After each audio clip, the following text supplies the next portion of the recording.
First of all तो मैं इसके बारे में ये कहूंगा, जब मैंने इसको लगाया तो मेरे साथ एक मैजिक हो गया भाई। जिसे उर्दू में कहेंगे जादू। मैं जो हूँ अपने बिजली के बिल से बहुत, हमारे घर वाले बहुत परेशान थे। आप नहीं, पूरा पाकिस्तान परेशान। अच्छा मुझे ये बताइए कि आप हमारे पास जो इन्वर्टर लेने आए थे, ये एमएमएस पावर के ही लेने आए थे या कोई और इन्वर्टर लेने आए थे?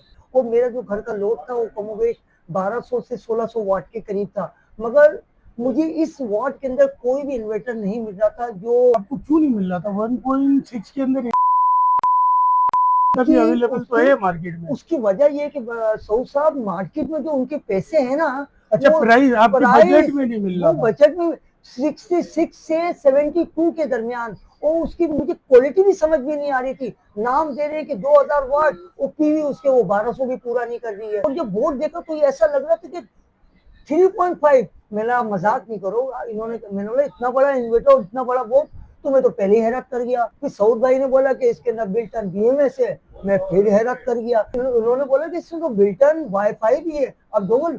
मैंने बोला फिर तो मोइन साहब मैं नहीं, इसमें बिल्टन वाईफाई हमारे इसमें नहीं है। नहीं, वो डोंगल लग सकती है, डोंगल लग सकती है। डोंगल लग सकती है। बहरहाल फिर आपने ले लिया, आपने ले लिया।